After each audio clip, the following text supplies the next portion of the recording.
नमस्कार स्टूडेंट्स, कैसे हो? Very good. देखिए बेटा, आप अभी देख रहे हो वीएस फिजिक्स पॉइंट। और वीएस फिजिक्स पॉइंट पर क्या देख रहे हो? फिजिक्स। फिजिक्स में अभी पढ़ रहे हो आप ऑप्टिक्स। तो VS physics point YouTube channel से जुड़े रहने के लिए आपका दिल से शुक्रिया। देखिए बेटा, आप अच्छी प्रकार से मेंटेन कर रहे हो अपने आप को घर बैठे बैठे, और मुझे बड़ी खुशी है कि आप छुट्टियों में भी, इस लॉकडाउन की कंडीशन में भी, इस महामारी के प्रकोप में भी अपनी पढ़ाई सुचारू रूप से जारी रहे हो। आपको एक जानकारी दे दूं बेटा, मैं अब रात 8 बजे से हम लाइव क्लासेस स्टार्ट कर रहे हैं। तो आप लाइव क्लासों को न छोड़ें, लाइव क्लास से जुड़ें, और जो भी समस्या हो आप कमेंट बॉक्स में मुझे तुरंत बताएं, उसका सॉल्यूशन मिलेगा। ठीक है। साथ ही साथ बेटा, पीछे वाला वीडियो देखोगे तभी आपके आगे वाला वीडियो समझ में आएगा। तो आप आज जो पार्ट पढ़ने जा रहे हो वह है इंटरफ्रेंस का टाइप पढ़ोगे आप। तो इंटरफ्रेंस की बातें आप पिछले 2 पार्टों में कर चुके हो। तो पिछला जो पार्ट आपने पढ़ा है जिसमें आपने इंटरफ्रेंस का विश्लेषण किया है, मैथमेटिकली विश्लेषण आपने किया है उसमें, यानी व्यतिकरण का गणितीय विश्लेषण पढ़ा है।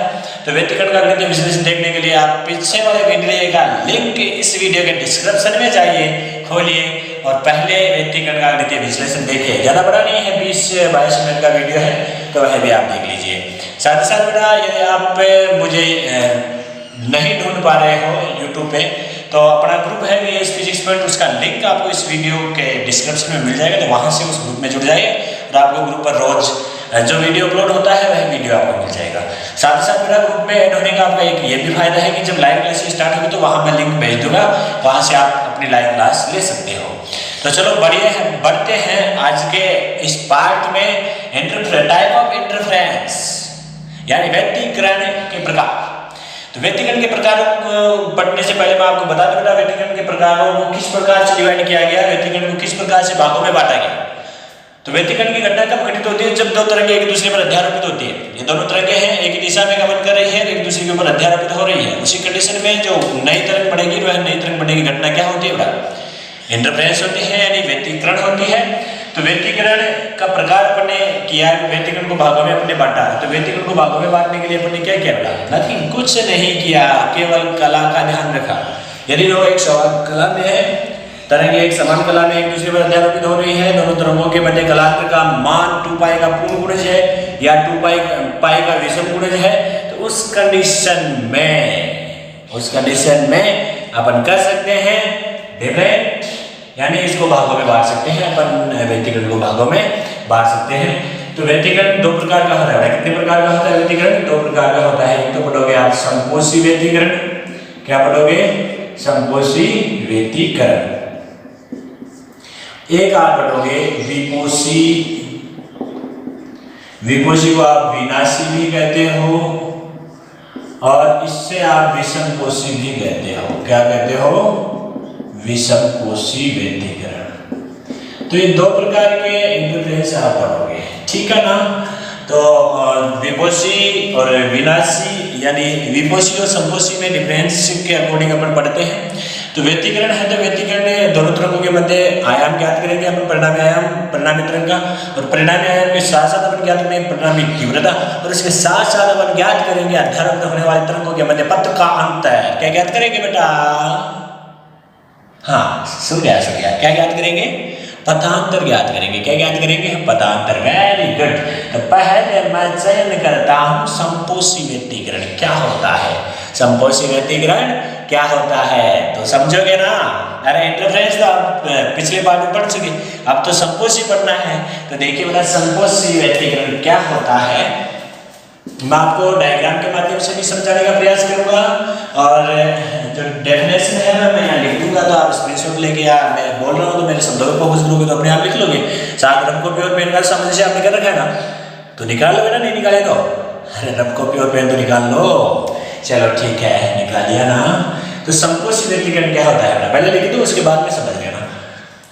जब 2 कला संबंध स्रोतों से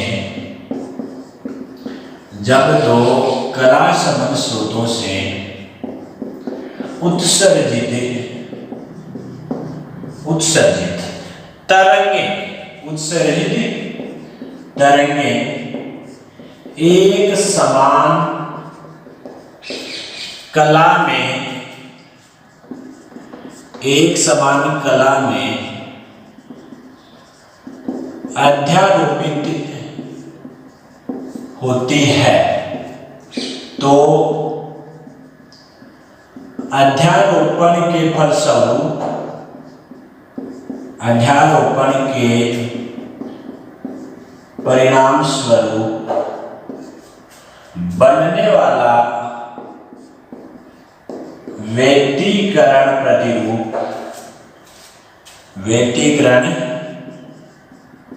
प्रतिरूप संपोषी व्यतिकरण कहलाता है। क्या कहलाता है? संपोषी व्यतिकरण कहलाता है। दोनों परिभाषा के साथ ही समझा देता हूं बेटा आपको। संपोषी व्यतिकरण कहलाता है तो जब दो कला संबंध स्रोतों से उत्सर्जित तरंगे एक समान कला में एक दूसरे पर अध्यारोपित करेंगे, एक समान ऐसे जा रही है और एक समान कला में एक दूसरे के ऊपर अध्यारोपित हो रही है तो अध्यारोपण के परिणाम स्वरूप बनने वाला व्यतिकरण क्या कहलाता है? संपोषी व्यतिकरण कहलाता है। क्या कहलाता है? संपोषी व्यतिकरण कहलाता है। इसकी सेकंड डेफिनेशन मैं यहाँ लिख देता हूँ, उसके बाद बेटा अपन समझ लेंगे। दूसरी परिभाषा क्या है बेटा? जब दो तरंगों के मध्य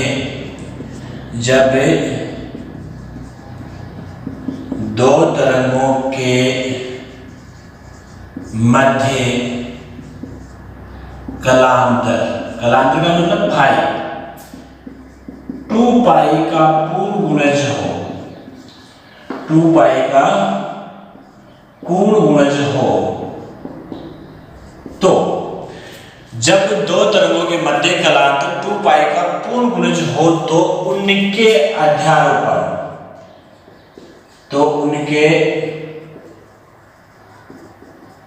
अध्यारोपण से प्राप्त व्यतिकरण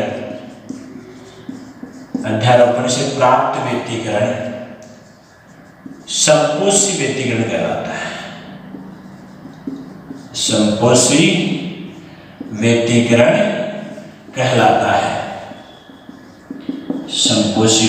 कहलाता है। अब देखिए बेटा मैं आपको समझाने का प्रयास कर रहा हूं। व्यतिकरण की घटना तो आप स्लिप ले लो।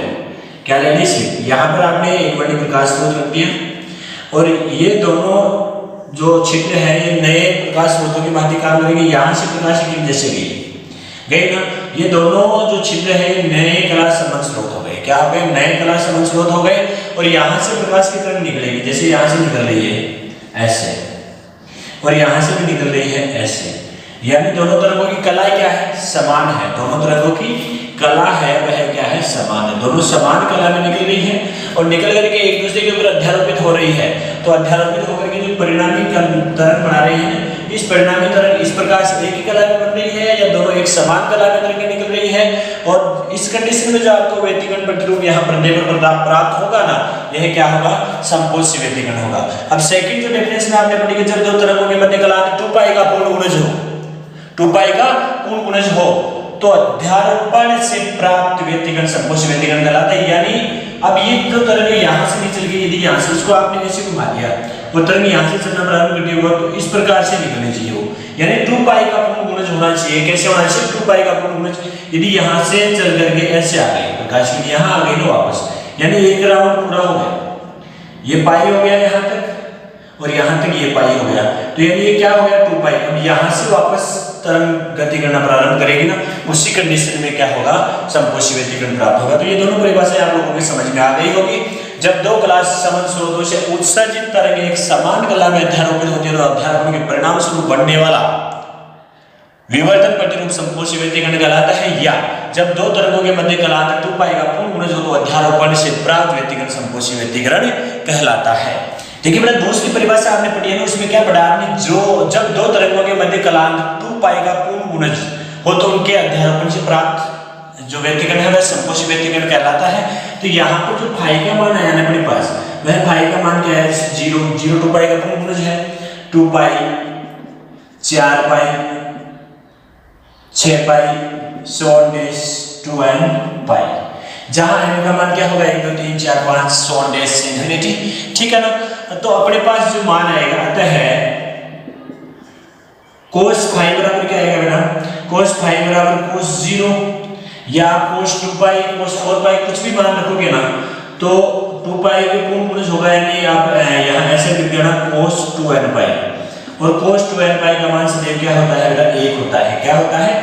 cos 2n पाई का मान सदैव 1 होता है। तो cos फाई बराबर क्या हो गया 1। इस कंडीशन में समकोशी व्यतिकरण की कंडीशन में cos फाई का मान क्या होगा बेटा 1 होगा।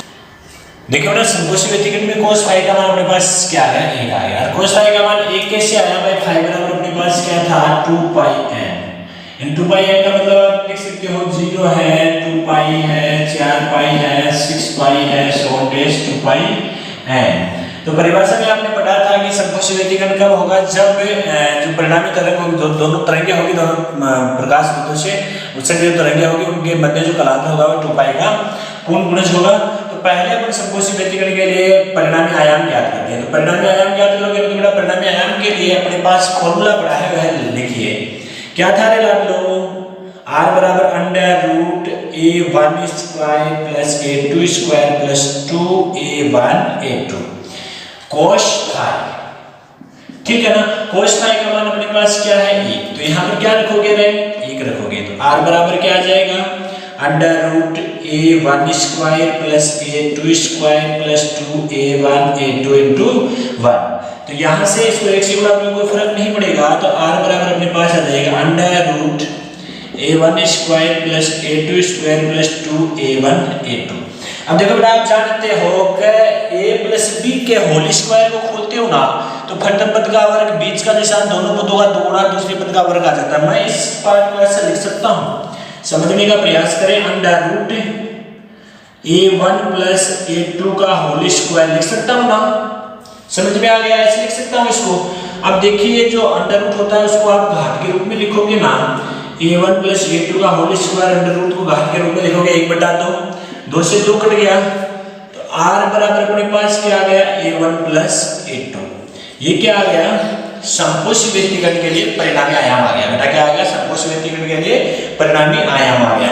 अब मैं एक थोड़ी सी बात और करता हूँ। यदि a1 a2 a, यानी दोनों जो तरंगें उत्सर्जित हो रही हैं दोनों तरंगों का आयाम बराबर है, उस कंडीशन में परिणामी आयाम क्या होगा? r बराबर a प्लस a, r बराबर क्या आ जाएगा 2a।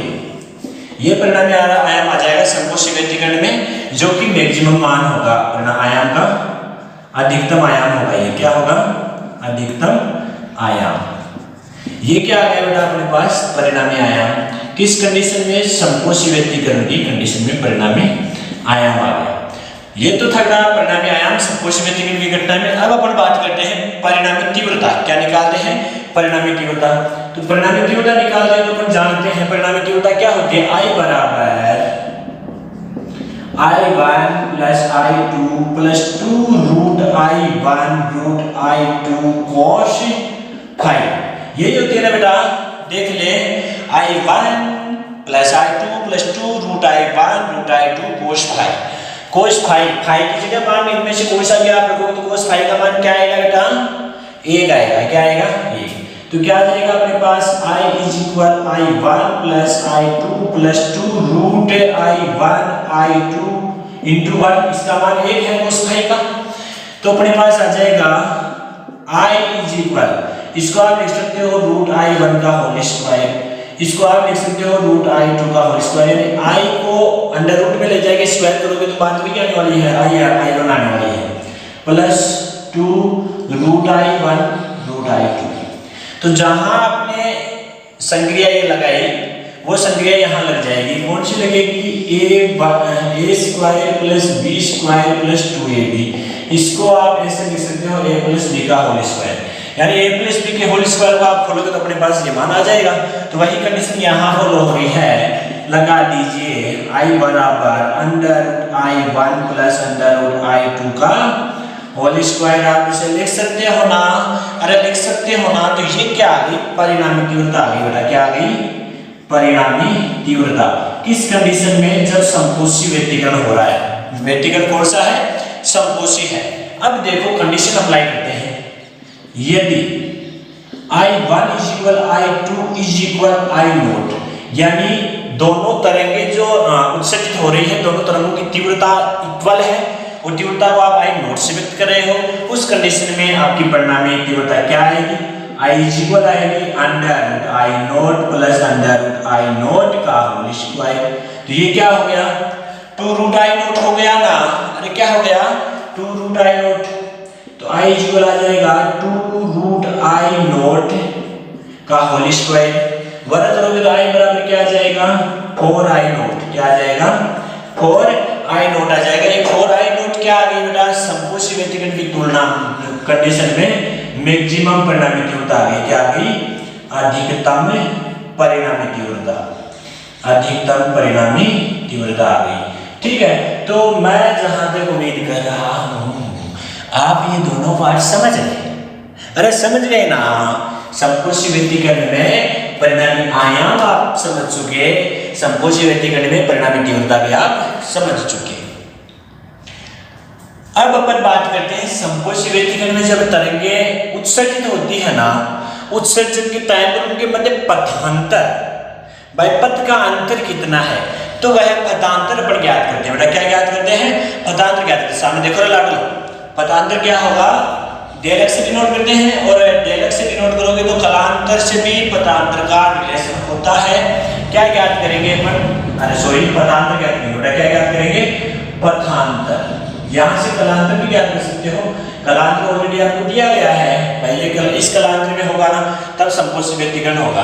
पथांतर क्या होता है, चूंकि पथांतर डेल एक्स बराबर लेमड़ा अपॉन 2 पाई गुणा कलांतर, लेमड़ा अपॉन 2 पाई गुणा कलांतर। पथांतर का फॉर्मूला ध्यान रखना बेटा, लेमड़ा क्या है तरंग दैर्घ्य है, और तरंग दैर्घ्य का 2 पाई के साथ अनुपात करके कलांतर से गुणा कर दोगे तो अपने पास क्या आ जाएगा पथांतर आ जाएगा, क्या आ जाएगा पथांतर। और अपन जानते हैं क्या कलांतर फाई का मान 0, 2 पाई, 4 पाई, 6 पाई और क्या हो जाएगा 2n पाई। ये मान आप यहाँ रखोगे तो फाई डेल एक्स बराबर क्या आ जाएगा लेमड़ा अपॉन 2 पाई गुणा 0, कलांतर का मान पहले कंडीशन में 0 रखिए तो अपने पास मान क्या आएगा, 0 आएगा ना पथांतर, भाई दोनों में कला है नहीं तो 0 आ गया। अब डेल एक्स बराबर लेमड़ा अपॉन 2 पाई, कलांतर का मान क्या रखोगे 2 पाई, तो पथांतर क्या आ गया लेमड़ा, डेल एक्स बराबर तो मुझे पता आपको समझ में आ गया, लेमड़ा अपॉन 2 पाई गुणा 4 पाई, तो क्या आ गया 2 लेमड़ा, अरे समझ में आ गया, इसमें डेस लगाओगे डेल एक्स बराबर लिखोगे लेमड़ा अपॉन 2 पाई गुणा 2n पाई, पाई से पाई 2 से 2 कट गया तो क्या आ गया डेल एक्स बराबर n लेमड़ा आ गया, डेल एक्स बराबर क्या आ गया n लेमड़ा आ गया। तो अपने पास पथांतर है, हर एक कंडीशन में पथांतर है, तो आप पथांतर को कैसे लिखोगे, n लेमड़ा में आगे बढ़ता जाएगा, 2 आएगा, 3 आएगा, 4 आएगा, 5 आएगा, तो डेल एक्स बराबर अपने पास क्या आएगा, डेल एक्स बराबर आएगा 0 लेमड़ा, 2 लेमड़ा, 3 लेमड़ा, सोन डेस n लेमड़ा, ये हो। अब अपन बात करते हैं बेटा व्यतिकरण के दूसरी टाइप यानी इंटरफेरेंस के दूसरे टाइप की। तो इंटरफेरेंस का दूसरा टाइप क्या है, विनाशी व्यतिकरण। विनाशी व्यतिकरण को अपन विपोषी व्यतिकरण भी कहते हैं और विषमकोशी व्यतिकरण भी कहते हैं। इसकी परिभाषा देकर के बेटा अपन विपोषी व्यतिकरण की घटना घटित होती है, उस कंडीशन में परिणामी तरंग का आयाम क्या होगा, परिणामी तरंग की तीव्रता क्या होगी और परिणामी तरंग का पथांतर क्या होगा, पथांतर क्या होगा, उसके बारे में अपन चर्चा करेंगे। तो देखिए मैं पहली डेफिनेशन इसकी बता देता हूं आपको, विनाशी व्यतिकरण क्या होता है, ठीक है ना। विनाशी व्यतिकरण उस कंडीशन में होता है जिस कंडीशन में कला समूह स्रोतों से उत्सर्जित जो तरंगे हैं वह तरंगे विपरीत कला में अध्यारोपित होती है, ठीक है ना। तो लिखिए जब 2 कला समूह स्रोतों से, जब 2 कला समूह स्रोतों से उत्सर्जित, जब 2 कला समूह स्रोतों से उत्सर्जित तरंगे विपरीत कला में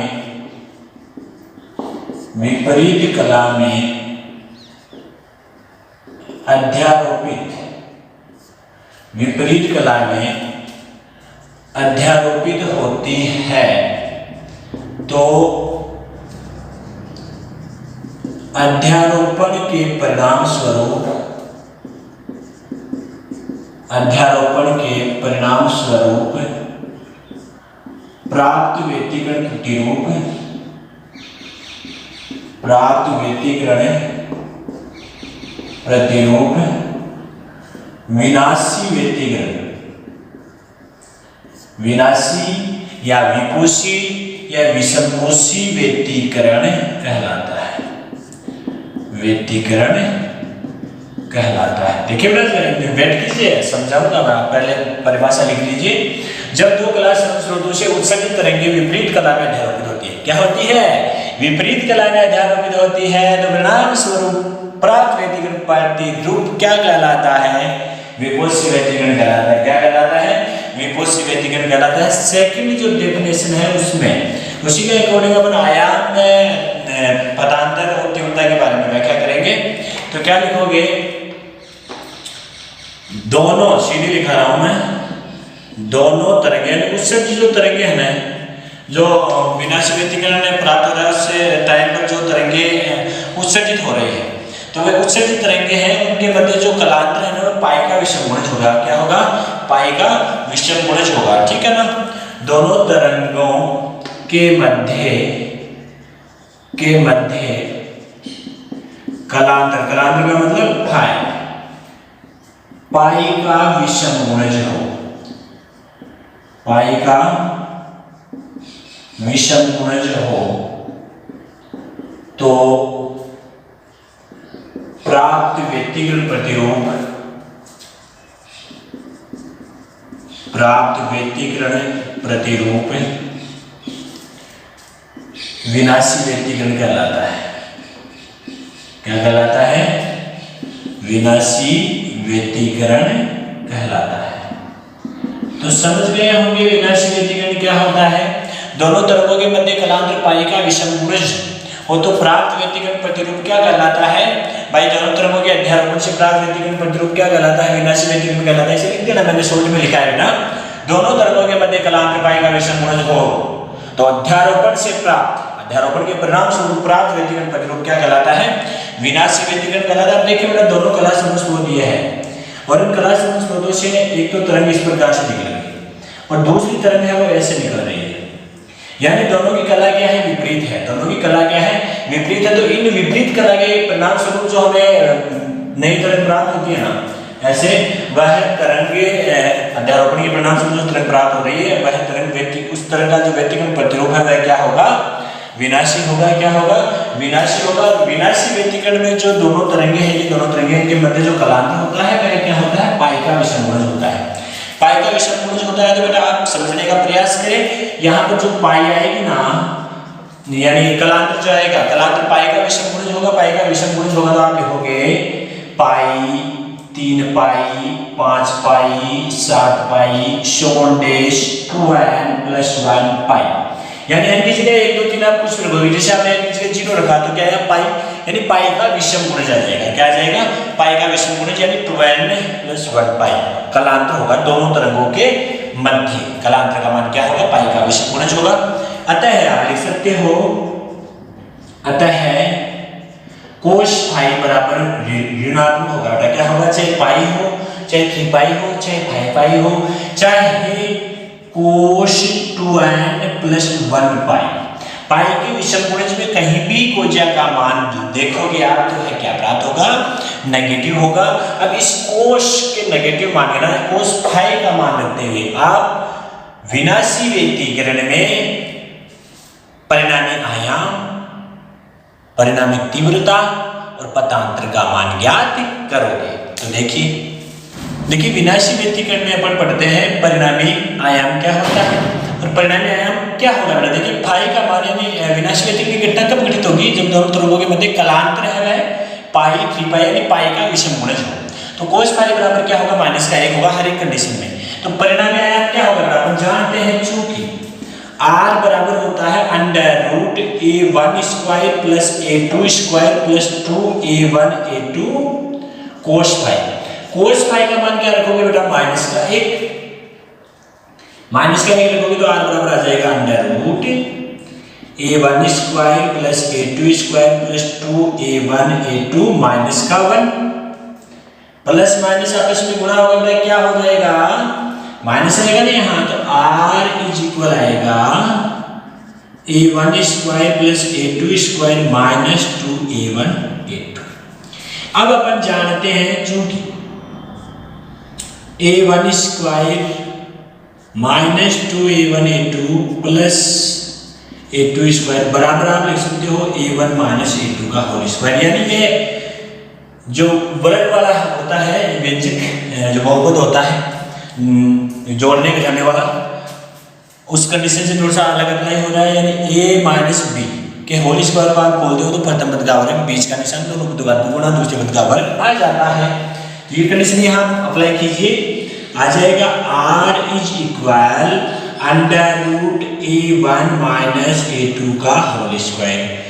घात को आप 1/2 के रूप में लिखोगे तो a1 माइनस a2 का होल स्क्वायर, घात पर घात होगी तो गुणा हो जाएगी, 2 से 2 कट जाएगा तो r इज इक्वल क्या आएगा a1 माइनस a2। ये क्या आ गया विनाशी व्यक्तीकरण में परिणामी आयाम। क्या आ गया बेटा परिणामी आयाम। अब कंडीशन से है यदि दोनों तरंगों के आयाम बराबर, दोनों तरंगों के आयाम बराबर है, यानी a1 is equal a2 is equal a हो तो r बराबर क्या होगा, तो r बराबर होगा a माइनस a, r बराबर क्या आ जाएगा 0। यानी जो अधिक दोनों तरंगों का परिणामी आयाम बराबर होगा ना, और परिणामी आयाम दोनों तरंगों का आयाम बराबर होगा, उस कंडीशन में जो परिणामी आयाम आएगा ना वह शून्य आएगा और वह न्यूनतम होगा। क्या होगा न्यूनतम आयाम होगा, न्यूनतम आयाम होगा। यानी दो तरंगों के अध्यारोपण के परिणाम स्वरूप प्राप्त जो परिणामी तरंग है ना उसका न्यूनतम परिणामी आयाम को प्राप्त होता है जब दोनों तरंगे विपरीत कला में मिलती है या विनाशी व्यतिकरण होता है। ठीक है, अब अपन आगे चर्चा करते हैं बेटा परिणामी तीव्रता की। किसकी बात करेंगे, परिणामी तीव्रता। चलो परिणामी तीव्रता किस कंडीशन में परिणामी तीव्रता पढ़ने जा रहे हैं अपन, विनाशी व्यतिकरण में, विपोषी व्यतिकरण में या विषमपोषी व्यतिकरण में। ठीक है, तो अपन जानते हैं चूंकि I इक्वल क्या होगा बेटा I1 plus I2 plus root, अरे 2 आएगा ना, क्या आएगा 2 रूट I1 I2 कोश फाई। समझ में आ रहा है ना, क्या आएगा 2 रूट I1 रूट I2 कोश फाई। ठीक है, कोश फाई का मान अपने पास क्या है, कोश फाई का मान माइनस का 1 है, देख लीजिए। तो I इज इक्वल क्या आएगा I1 plus I2 plus 2 root I1 root I2 गुणा माइनस का 1 प्लस माइनस गुणा होगा माइनस आ जाएगा तो I इज इक्वल क्या आएगा I1 प्लस I2 माइनस, ध्यान दे माइनस कैसे आया, plus minus minus 2 root I1 root I2। अब देखिए आप इसको कैसे लिख सकते हो, फॉर्म ये बनानी भाई, ऐसी फॉर्म बनानी है ऐसी। ठीक है ना, ये कंडीशन अप्लाई करनी है। तो I इज इक्वल क्या आएगा अंडर रूट I1 का होल स्क्वायर। कर सकते हो ना इसको, अरे ऐसा लिख सकते हो ना। ठीक है बेटा, समझ में आ रहा है, बहुत अच्छी बात है। अंडर रूट I2 का होल स्क्वायर रूट I2 हो जाएगा minus 2 root I1 root I2। ठीक है, अब देखिए a square plus b square minus का 2ab, तो I इज इक्वल आप लिख दोगे under root I1 minus under root I2 का होल स्क्वायर। अब देखो बेटा यदि I1 is equal I2 is equal I0 हो, दोनों तरंगों की तीव्रता समान होना, उस कंडीशन में परिणामी तीव्रता क्या होगी, I इज इक्वल होगा होल स्क्वायर हो गया ना यहाँ under I1 minus under I2 का, ये तो आ गई परिणामी तीव्रता। बेटा क्या आ गई, परिणामी तीव्रता आ गई। किस कंडीशन में, विनाशी व्यतिकरण में। अब हमें ये कंडीशन इसके साथ याद करना है, तो under root I0 minus under root I0 का होल स्क्वायर, दोनों आपस में, अरे जैसे क्यों ना बच जा रहे, आया समझ में। तो ये I मिनिमम आपको प्राप्त होगी और वह होगी 0। यानी विनाशी व्यतिकरण में दोनों तरंगों का यदि तीव्रता समान है तो आपको परिणामी तीव्रता मिनिमम प्राप्त होती है। क्या प्राप्त होती है, मिनिमम प्राप्त होती है। अब देखिए अपन लास्ट में पढ़ते हैं फतांतर। क्या पढ़ते हैं बेटा, फतांतर। पथांतर क्या होता है? पथांतर होता है डेल x बराबर लेमड़ा अपॉन 2 पाई गुणा कलांतर। क्या होता है? कलांतर। और विनाशी व्यक्तिकरण में कलांतर क्या है? विनाशी व्यक्तिकरण में कलांतर है phi is equal pi 3 pi phi pi यानी पाई का विषम गुणज 2n+1 पाई। ये आप कलांतर यहाँ रखोगे ना तो डेल x बराबर पहली कंडीशन से मैं सीधा लिख रहा हूँ बेटा लेमड़ा अपॉन 2 पाई, इसकी जगह पाई रखी, पाई से पाई गया तो क्या आया लेमड़ा बाई 2 आया। डेल x बराबर दूसरी कंडीशन में आप रखोगे लेमड़ा अपॉन 2 पाई गुणा पाई के कलांतर का मान क्या रखोगे 3 पाई। वेरी गुड, समझ में आ रहा है ना? पाई से पाई गया क्या बचा 3/2 लेमड़ा। समझ में आ रहा है ना? डेल x बराबर अगली कंडीशन लगाओ लेमड़ा अपॉन 2 पाई इनटू 5 पाई, पाई से पाई गया क्या बचा रहा है 5 लेमड़ा बाई 2। अंतिम कंडीशन लगा दो ना, अंतिम कंडीशन लगाओगे तो क्या आएगा 2n+1 पाई, पाई से पाई गया तो क्या आएगा 2n+1 लेमड़ा बाई 2। ये क्या आ गया अपना कलांतर आ गया। क्या आ गया? कलांतर। इसको आप कंडीशनली लिखोगे, एक साथ लिखोगे ना तो डेल x बराबर आप लिख दोगे लेमड़ा बाई 2 3 लेमड़ा बाई 2 यानी डेढ़ यानी 2.5 लेमड़ा यानी 3.5 लेमड़ा सोंडेस कर देना 2n+1 लेमड़ा बाई 2। ये क्या आ गया? विनाशी व्यक्तिकरण में यदि आपको कलांतर पूछे तो आप ये बता देना, विनाशी व्यक्तिकरण में कलांतर पूछे तो ये बता देना। अब देखिए बेटा यहाँ से हमें सीधा सीधा प्रतीत हो रहा है कि यदि लेमड़ा बाई 2 का विषम गुणज, यदि लेमड़ा बाई 2 का विषम गुणज आपकी कोई तरंग का पथांतर है, पथांतर लेमड़ा बाई 2 का विषम गुणज है तो विनाशी व्यक्तिकरण प्राप्त होता है। कैसा प्राप्त होता है? विनाशी व्यक्तिकरण प्राप्त होता है। और संपोषी व्यक्तिकरण आपने पढ़ा था, क्या पढ़ा था? संपोषी व्यक्तिकरण आपने पढ़ा था तो उसमें जो लेमड़ा है उसका पूर्ण गुणज होता है। क्या होता है? पूर्ण गुणज होता है, यानी लेमड़ा का पूर्ण गुणज पदांतर होता है तो कौन सा व्यक्तिकरण होगा? संपोषी व्यक्तिकरण। लेमड़ा का पूर्ण गुणज होगा तो संपोषी व्यक्तिकरण। और यदि लेमड़ा का विषम गुणज है, लेमड़ा का जैसे 1 3 5 7 2n+1 पाई, यदि पदांतर लेमड़ा का लेमड़ा बाई 2 का विषम गुणज है, लेमड़ा बाई 2 का विषम गुणज है तो विनाशी व्यक्तिकरण प्रतिरूप आपको प्राप्त होगा, विनाशी व्यक्तिकरण प्रतिरूप आपको प्राप्त होगा। ठीक है बेटा, अब अपन बात करते हैं। अब देखिए बेटा अपन बात करते हैं व्यक्तिकरण में ऊर्जा वितरण यानी तीव्रता का वितरण कैसे होता है। कभी कभार 1 नंबर का क्वेश्चन आरबीएससी बोर्ड एग्जाम में पूछ लिया जाता है। ध्यान रहे व्यक्तिकरण में ऊर्जा वितरण आरेख किस प्रकार से होता है। व्यक्तिकरण में ऊर्जा वितरण आरेख, तीव्रता वितरण आरेख आप खींचोगे तो आपको पता रहना चाहिए कि व्यक्तिकरण में प्रत्येक फ्रिंज की चौड़ाई समान होती है। व्यक्तिकरण में प्रत्येक फ्रिंज की चौड़ाई समान होती है। तो तीव्रता वितरण आरेख खींचने के लिए बेटा अपन क्या करेंगे? नीचे यानी एक्स एक्सिस पे तो लेंगे क्या? पथांतर। क्या लेंगे? पथांतर। और इधर ले लेना तीव्रता। क्या लोगे? तीव्रता आई। ये आ गया मूल बिंदु। आपको यहां पर मैक्सिमम तीव्रता ये प्राप्त होगी जिसका मान होगा 4 अधिकतम तीव्रता प्राप्त होगी। अब उसके बाद में लेमड़ा बाई 2 पर यहां शून्य प्राप्त हो जाएगी तीव्रता। प्रत्येक लेमड़ा बाई 2 का आएगा ना गुणज, लेमड़ा बाई 2 का विषम गुणज आएगा तो तीव्रता क्या हो जाएगी? शून्य। यहां से वापस बढ़ना प्रारंभ होगी और पूरी बढ़ेगी बेटा, इसके बराबर बढ़ेगी ऐसे। जैसे ही लेमड़ा बाई 2 यानी 3 लेमड़ा बाई 2 आएगा तो तीव्रता क्या हो जाएगी? शून्य हो जाएगी। तीव्रता क्या हो जाएगी? वापस 3 लेमड़ा बाई 2 पर शून्य हो जाएगी। यहां पर मैक्सिमम तीव्रता यानी 4i0 आपको प्राप्त होगी। ऐसी कंडीशन बेटा इधर होगी बराबर आने से -3 लेमड़ा बाई 2 आते हैं, यहाँ पर तीव्रता क्या हो जाएगी? शून्य हो जाएगी। यहाँ पर ये मैक्सिमम तीव्रता 4i0 प्राप्त होगी। और यहाँ मध्य में जो तीव्रता प्राप्त होगी ना वह होगी 2i0। क्या प्राप्त होगी? 2i0 प्राप्त होगी। तो यह हो गया द्विस्लिट प्रयोग में तीव्रता वितरण भी आप इसे लिख सकते हो। आपको पूछ लिया जाएगा व्यक्तिकरण में तीव्रता वितरण का आरेख खींचे, आप इसको आगे भी बना सकते हो 5 लेमड़ा बाई 2 इधर 5 लेमड़ा बाई 2। बाकी इतना आप छाप दोगे ना तो क्लियर है कि ये जो ऊंचाई है बराबर है। बराबर का मतलब क्या है? फ्रिंजों की चौड़ाई समान होती है। तो ये होता है व्यक्तिकरण में ऊर्जा वितरण आरेख, ठीक है ना। तो व्यक्तिकरण में ऊर्जा सदैव संरक्षित रहती है, व्यक्तिकरण की घटना में ऊर्जा सदैव संरक्षित रहती है, ऊर्जा की कोई हानि नहीं होती।